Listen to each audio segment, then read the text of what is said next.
Best strategy for midterm examination. Category A students. This is me Mudita and welcome on Mudita IAS Warriors. We are topper.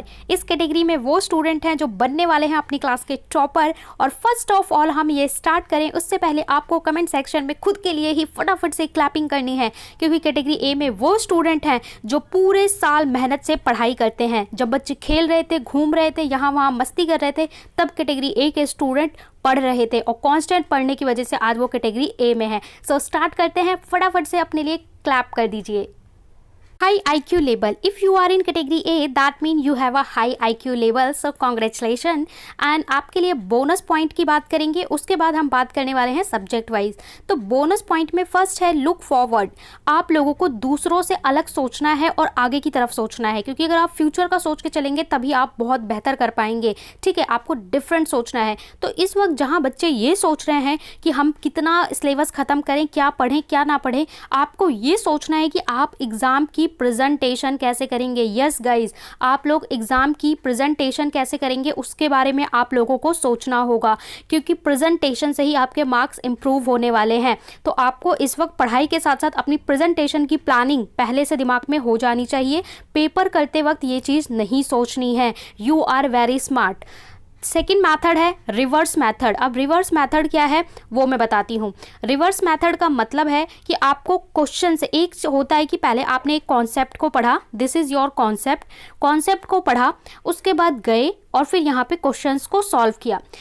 अब आपको reverse करना है, उल्टा करना है, क्योंकि आप सिलेबस खत्म कर चुके हैं। आपको क्या करना है, यहाँ पे जाना है क्वेश्चंस पे। क्वेश्चन कौन से लेने हैं? क्वेश्चन आपको लेने हैं PYQ, previous year question paper, या प्रीवियस ईयर क्वेश्चंस आप निकाल सकते हैं, गूगल कर सकते हैं, या फिर अपने सपोर्ट मटेरियल के क्वेश्चंस ले सकते हैं। ठीक है, कहीं से भी आप क्वेश्चंस ले सकते हैं। अब क्या करना है, क्वेश्चन को सॉल्व करना है। पहले आपको क्वेश्चन सॉल्व करना है और उसके बाद क्वेश्चन को, जिस टॉपिक पे क्वेश्चन सॉल्व किया, चाहे साइंस है चाहे मैथ है, उसके बाद उसी टॉपिक को जाके पढ़ लिया। फिर दूसरा क्वेश्चन किया, फिर उसी टॉपिक को पढ़ लिया, फिर अगला क्वेश्चन किया, उसी टॉपिक को पढ़ लिया। इस तरीके से देखेंगे आप इस चैप्टर के आप जब सारे क्वेश्चन कर लेंगे तो इसका जो मेन बेसिक मूल टॉपिक है वो आपका कवर हो चुका होगा। यानी इसको हम कहते हैं रिवर्स मेथड। पहले क्वेश्चन लगाओ और उसके बाद उस टॉपिक को जाके करो। तो यहाँ पे आप लोग, वो कहते हैं ना दूध में से मक्खन निकालना, तो आप लोग सिर्फ मक्खन को लोगे और आपके पास बिल्कुल बेस तैयार होगा। आपका जो ये केक है ना, केक का पूरा बेस आपका तैयार होगा ऑलरेडी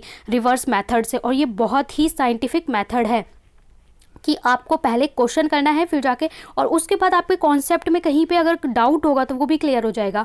फॉर एग्जांपल हम बात कर रहे हैं सेल की, फंडामेंटल यूनिट ऑफ लाइफ। इसमें आप न्यूमेरिकल सॉल्व करो। अब इसमें आप जब क्वेश्चन करोगे तो आप देखोगे कि माइटोकॉन्ड्रिया पे क्वेश्चन आ रहा है। ठीक है, अब आपने इसका क्वेश्चन याद कर लिया, अब फिर आप गए कॉन्सेप्ट पे पढ़ लिया कि हाँ इसे पावर हाउस कहते हैं, माइटोकॉन्ड्रिया है या अपना ATP बनाता है। ठीक है, इसके बारे में पूरा इन्फॉर्मेशन पढ़ लिया। फिर क्वेश्चन कर रहे हैं, फिर देखा इसी पे क्वेश्चन आ गया, फिर इस कॉन्सेप्ट आपने पढ़ रखा है, इसके बाद गए अगला क्वेश्चन किया, अब उसका कॉन्सेप्ट जाके पढ़ लिया। तो इस तरीके से आपका पूरा चैप्टर प्रिपेयर हो जाएगा। That is reverse method. I hope you all clear that. Second है आई कैचिंग आंसर। देखिए, लुक फॉरवर्ड में आपको क्या करना है, आपको प्लानिंग करनी है कि आपको एग्जाम में प्रेजेंट कैसे करना है, और इसी को रिलेट करता है eye catching answer. Presentation is most important. जो आप एग्जाम लिखते हो वहाँ पे टीचर को ये नहीं पता होता है किस बच्चे की कॉपी है। ठीक है, अगर आप बोर्ड में जाओगे तो आपकी कॉपी ही बताती है कि आप कितने ब्रिलियंट हो, कितने स्मार्ट हो। तो आपको ऐसा आंसर लिखना है जो आई कैचिंग हो। ठीक है, अदर स्टूडेंट से आप बेहतर आंसर कैसे लिख सकते हो आई कैचिंग आंसर, कि देखो एक नॉर्मल स्टूडेंट है वो क्या करेगा, ऐसे भर भर के आंसर लिखेगा, लेकिन एक ब्रिलियंट स्टूडेंट है वो कैसे आंसर लिखेगा, वो अगर आंसर लिख रहा है तो वो आंसर को पॉइंट्स में लिखेगा।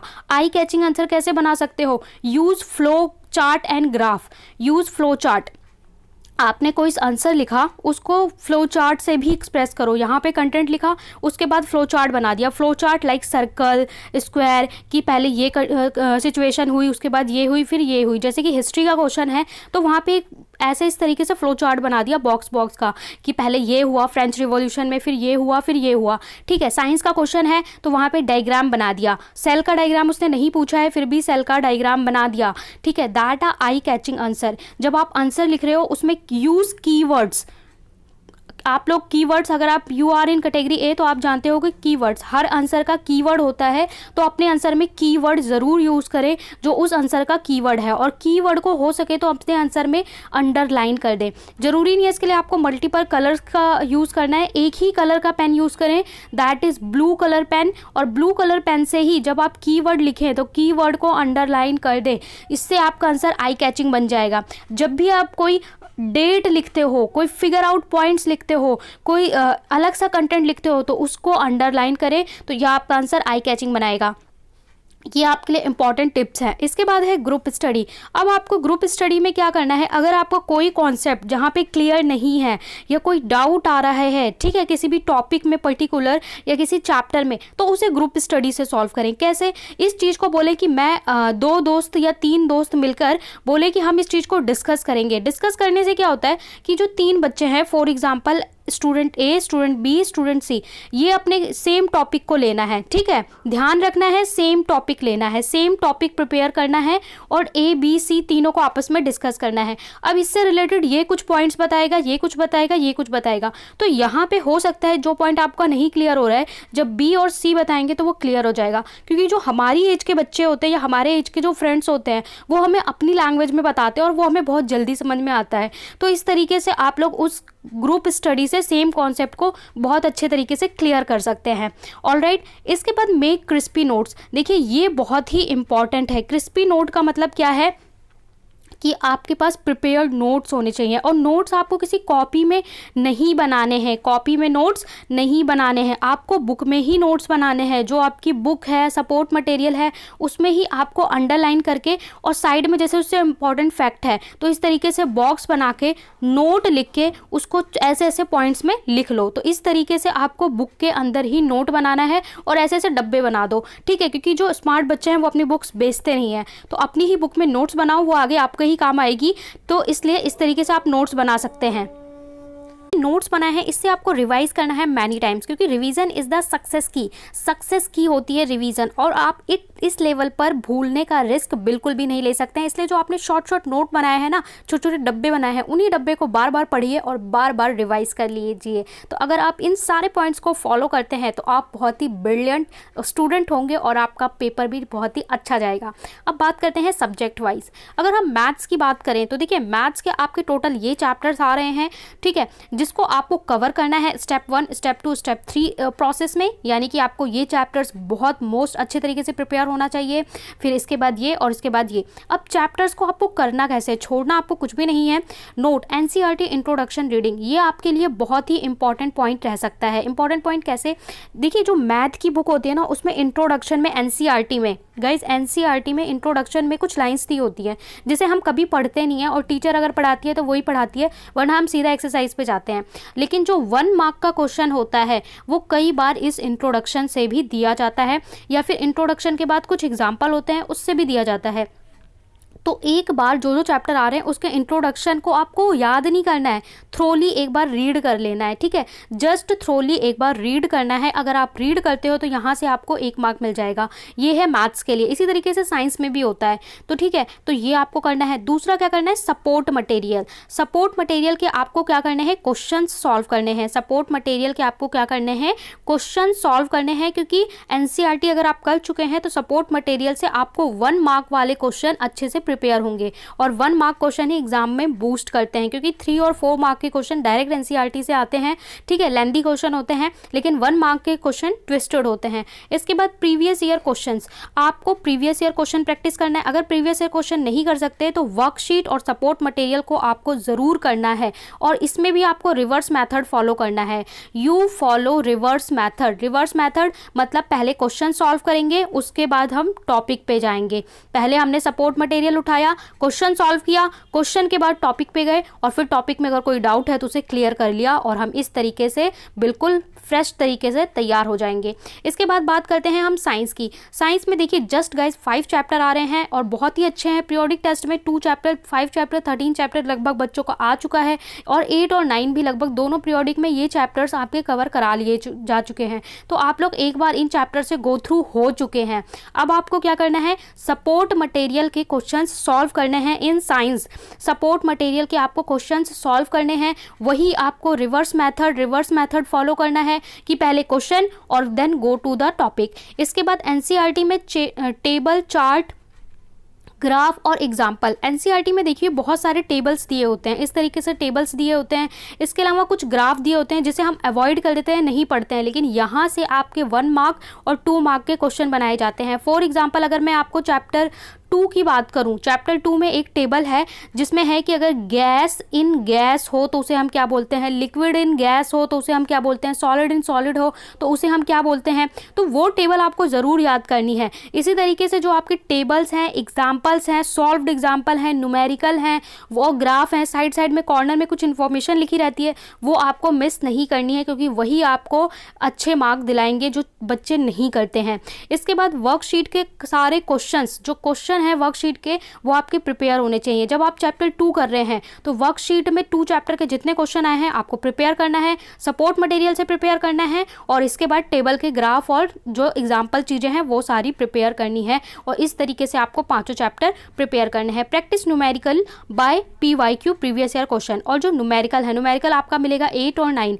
Motion and laws of motion. इसमें आपको ये डालना है, आपको गूगल पे ये डालना है कि motion numerical question on previous year आप डाल सकते हो previous year questions on motion. तो मोशन चैप्टर से प्रीवियस ईयर जो भी क्वेश्चंस आए हैं, ग्राफ पे रिलेटेड क्वेश्चन आए हैं, सिर्फ न्यूमेरिकल पोर्शन को आपको प्रीवियस ईयर क्वेश्चन से प्रैक्टिस करना है, क्योंकि प्रीवियस ईयर जो न्यूमेरिकल आए थे सेम न्यूमेरिकल पूछे जाते हैं लगभग। ऑलराइट, तो ये हो गया आपका साइंस का। सोशल साइंस की बात करें तो देखिए आपके history, geography, polity, economy, there are 3, 4, 5, 6, 7, 8 chapters आपके आ रहे हैं। अब यहाँ पे देखिए आपको कोई मास्टर नहीं करना है, मास्टरी नहीं करनी है। यहाँ पे आपको बस चैप्टर्स और कॉन्सेप्ट पता होना चाहिए और याद होना चाहिए, ठीक है। यहाँ पे आपको याद होना चाहिए, लर्न होना चाहिए। तो यहाँ पे आप डिफरेंट आंसर बना सकते हैं, use flow chart and graph. जो मैंने बनाया, जैसे कि आप हिस्ट्री का लिख रहे हो, French revolution, reason behind French revolution, तो इस तरीके से आप लिख सकते हो, इस तरीके से बना सकते हो कि रीज़न, ठीक है, रीज़न बिहाइंड, इसको एक सर्कल बना दिया, और फ्रेंच रिवॉल्यूशन। अब यहाँ पे सोशल रीज़न, ठीक है, इकोनॉमिकल रीज़न, पॉलिटिकल रीज़न, इस तरीके से पहले ग्राफ बना दिया और उसके बाद उसे पॉइंट्स में, कंटेंट को पॉइंट्स में लिखा। तो टीचर जब देखेगा तो बोलेगा या ये स्टूडेंट बहुत स्मार्ट है, और आपको वो पूरे मार्क देगा, ठीक है। तो आप यहाँ पे अपने आंसर को यूनिक बनाने के लिए फ्लो चार्ट, ग्राफ, जैसे कि अगर आप इकोनॉमी का आंसर कर रहे हैं, क्वेश्चन कर रहे हैं, तो इस तरीके से ग्राफ बना दो कि हाँ ये यहाँ पे पहले इस, जैसे पालमपुर विलेज है तो पालमपुर विलेज में एक एक की सिचुएशन बता दो कि यहाँ पे पहले इतना था, फिर इतना था, फिर इतना था, या इस एज ग्रुप के लोग इतने हैं, यहाँ पे कुछ लिख दो, यहाँ पे कुछ लिख दो, और उसके बाद आंसर लिखो, तो you gain maximum marks. Alright, तो आपको फ्लो चार्ट और ग्राफ का यूज़ करना है। इसके बाद give answer in points. Social study में आपको आंसर ज़्यादातर पॉइंट्स में ही लिखने हैं, अगर आपका क्वेश्चन,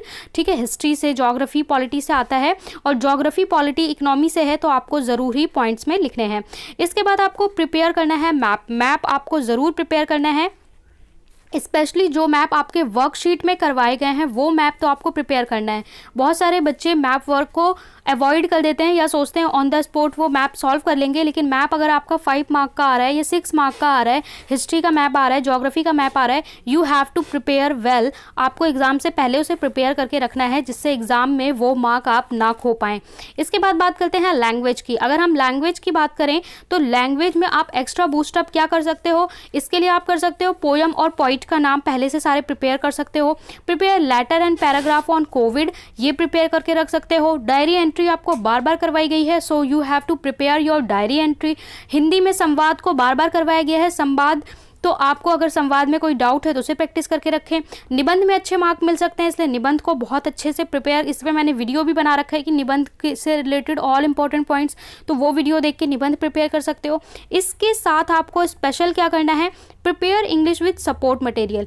आपको इंग्लिश को सपोर्ट मटेरियल से प्रिपेयर करना है। उसमें जैसे कुछ पॉइंट्स लिखे हुए हैं जो वैल्यू पॉइंट्स हैं, वैल्यू पॉइंट्स को अच्छे से पढ़ लें तो वहाँ से आपकी चैप्टर समरी ही आपको लर्न हो जाएगी, उससे आप शॉर्ट और लॉन्ग आंसर दोनों कर सकते हो। इसके अलावा आपको ग्रामर प्रिपेयर करना है। ग्रामर में बच्चे अवॉइड कर देंगे, लेकिन आपको प्रिपेयर करना है। एक तो है मॉडल्स, ठीक है, दूसरा है डिटर्मिनेंट्स, मॉडल्स, डिटर्मिनेंट्स और आर्टिकल्स ए एंड द, ठीक है। तो ये तीनों टॉपिक आपको वेल प्रिपेयर करना है, क्योंकि एग्ज़ाम में यहाँ से भी आपके 4 मार्क के भी आते हैं, तो 12 या 20 मार्क्स अगर आपके ना जाएं, आप चाहते हैं तो ग्रामर पोर्शन को बहुत ही अच्छे से प्रिपेयर कर ले, तो इस तरीके से आप दूसरों से अलग बनेंगे, दूसरों से डिफरेंट बनेंगे।